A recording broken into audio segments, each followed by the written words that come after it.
জোড়া half century miss করলেন মুমিনুল। সিলেট টেস্টে লিড বড় করার আশায় বাংলাদেশ। ফেডারেশন কাপ ফাইনালে মুখোমুখি আবাহনী বসুন্ধরা, শুরুতেই গোল করে এগিয়ে গেল কিংস।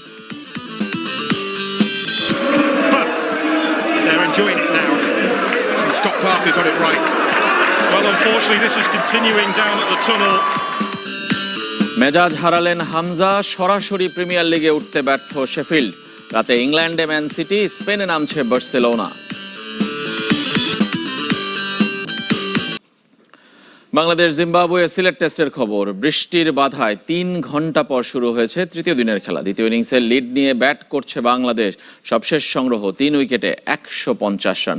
আগের রাত আর সকালের বৃষ্টির কারণে সকাল থেকেই মাঠ ঢাকা ছিল। বৃষ্টি থামলেও মাঠ খেলার উপযোগী করতে অনেকটা সময় চলে যায়।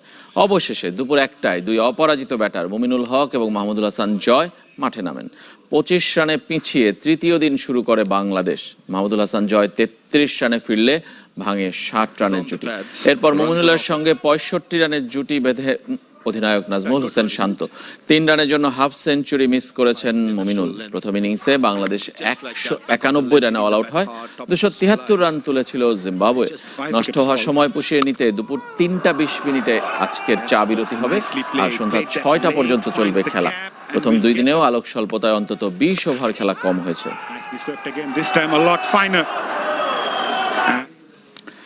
এই মুহূর্তে সিলেট থেকে সরাসরি যোগ দিচ্ছেন আশরিক রুদ্র।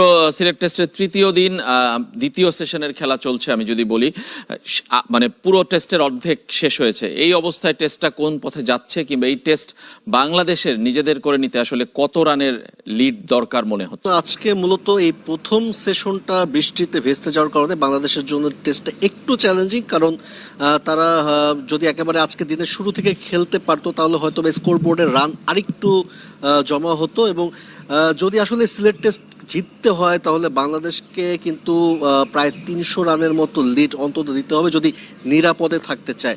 সেক্ষেত্রে বলা যেতেই পারে যে বাংলাদেশের রানটাকে এখন বড় করতে হবে। আজকে তৃতীয় দিন চলছে। এই মুহূর্তে নাজমুল হোসেন শান্ত ব্যাট করছেন, যথেষ্ট ভালো ব্যাট করছেন। তবে আমরা যেটা দেখেছি এর আগেও যে সেট হয়ে আউট হয়ে যাওয়ার একটা প্রবণতা কিন্তু আছে এখনো ক্রিকেটারদের মধ্যে। সেটা মাহমুদুল হাসান জয়ের ইনিংসে একটা বড় স্কোর করতে চায়, কারণ চতুর্থ দিনেও কিন্তু বৃষ্টির সম্ভাবনা আছে। সেক্ষেত্রে যদি বড় একটা স্কোর করতে না পারে বাংলাদেশ সেকেন্ড ইনিংসে, তাহলে কিন্তু সিলেট টেস্টে রেজাল্ট আসলে নিজেদের পক্ষে নাও আসতে পারে। রেজওয়ান, ধন্যবাদ আপনাকে রুদ্র আমাদের সঙ্গে যোগ দেওয়ার জন্য। আশিক রুদ্র যোগ দিয়েছিলেন সিলেট আন্তর্জাতিক ক্রিকেট স্টেডিয়াম থেকে, জানাচ্ছিলেন বাংলাদেশ জিম্বাবুয়ে সিলেট টেস্টের খবর। এবার চলে যাব ফুটবলের খবরে। ফেডারেশন কাপ ফাইনালে এই মুহূর্তে মুখোমুখি আবাহনী বসুন্ধরা কিংস। ময়মনসিংহের রফিক উদ্দিন ভুঁইয়া স্টেডিয়ামে শুরুতেই গোল করে এগিয়ে যায় কিংস। ওয়ান লাসকানো স্কোর শুটে নাম তোলেন। কিংস জার্সিতে আর্জেন্টাইন স্ট্রাইকারের প্রথম গোল এটি। শীর্ষ ফুটবলে নাম লেখানোর পর 2018 সালে ফেডারেশন কাপ ফাইনালে আবাহনীর প্রতিপক্ষ ছিল বসুন্ধরা। আলোচিত সেই ম্যাচ জিতেছিল আবাহনী। 7 বছর পর আবারও একই আসরে শিরোপার মঞ্চে দুই দল। এবারে টুর্নামেন্টে একবার সহ মৌসুমে 2 দেখায় দুবারই বসুন্ধরাকে হারিয়েছে আবাহনী।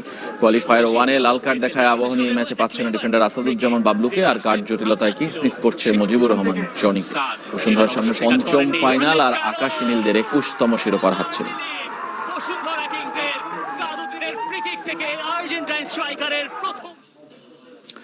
এই মুহূর্তে ময়মনসিংহ থেকে সরাসরি যোগ দিচ্ছেন ফয়জুল ইসলাম। তার কাছ থেকেই জানতে চাই, ফয়জুল, আবাহনী বসুন্ধরা ম্যাচ ফাইনাল মৌসুমের দ্বিতীয় টুর্নামেন্ট যদি আমি বলি, এই দুই দলের লড়াইটা যেমন খুব আলোচিত, তেমনি ফাইনালকে ঘিরে ময়মনসিংহের অবস্থা কি এবং মাঠের পরিস্থিতিও আমাদেরকে জানাবেন।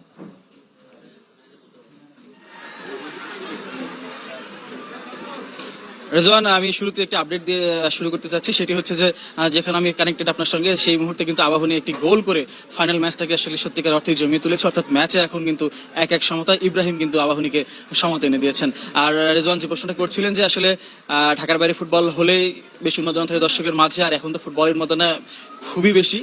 এবং ময়মনসিংহে এর আগে গতবার আমরা দেখেছি যখন ফেডারেশন ফাইনাল হয়েছিল দর্শক ছিল। আজকেও দর্শক মাঠে আসছে, দুপুরের খেলা, তারপরেও দর্শকের উপস্থিতি ধীরে ধীরে বাড়ছে। গ্যালারি কিন্তু আস্তে আস্তে দর্শকে আসলে পূর্ণ হচ্ছে এবং সেই অর্থে যদি বলি মাঠের খেলার কথা, মাঠের খেলা জমজমাট চলছে, স্কোর লাইন দর্শকদের আমরা জানিয়ে দিয়েছি, এবং এই ধরনের বিগ ম্যাচগুলোতে যেটা হয় শুরুর দিকে যারা আর্লি লিড পায় তারা কিন্তু একটা অন্য ধরনের আধিপত্য, মানসিকভাবেও তারা স্কোরে যেমন থাকে মানসিকভাবে থাকে, কিন্তু আবাহনী সেই সুযোগটা বেশিক্ষণ কিংসকে স্থায়ী হতে দেয়নি। অর্থাৎ দুদল যে আসলে নিজেদের প্রমাণ করে ফাইনালের মঞ্চে এসেছে, এবং দেশের দুইটি ক্লাবই দেশের শীর্ষ পর্যায়ের বর্তমানে ক্লাব, এবং সেই অর্থে ফাইনালটা তাদের জমজমাট চলছে। এবং আবাহনী কিন্তু যদি জিততে পারে, আবাহনী কিন্তু সাম্প্রতিক সময়ে তাদের শিরোপা অপেক্ষায় তারা রয়েছে, এবং সেই অপেক্ষাটা হয়তো কাটিয়ে ওঠার সুযোগ রয়েছে। আর কিংস টুর্নামেন্টের ডিফেন্ডিং চ্যাম্পিয়ন, তাদের হাতছানি আসলে মৌসুমের দ্বিতীয় শিরোপা, কারণ লিগে তাদের শিরোপা পাওয়াটা চ্যালেঞ্জ হয়ে দাঁড়িয়েছে। সেক্ষেত্রে এটি তাদের হয়তো বা এই মৌসুমের দ্বিতীয় এবং শেষ সুযোগ। রেজওয়ান, আমাদের পরবর্তী সংবাদে আশা করছি যে আরো আপডেট জানাতে পারবো।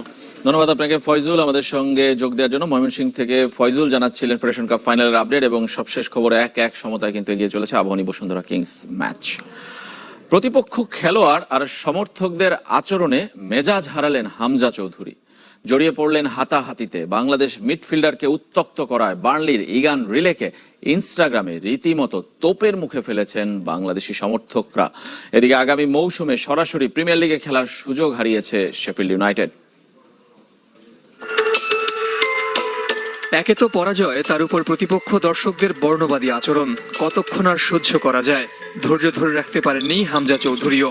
সদা হাস্যোজ্জ্বল বাংলাদেশি মেগাস্টারের তাই ভিন্ন রূপ দেখল ইংলিশ ফুটবল।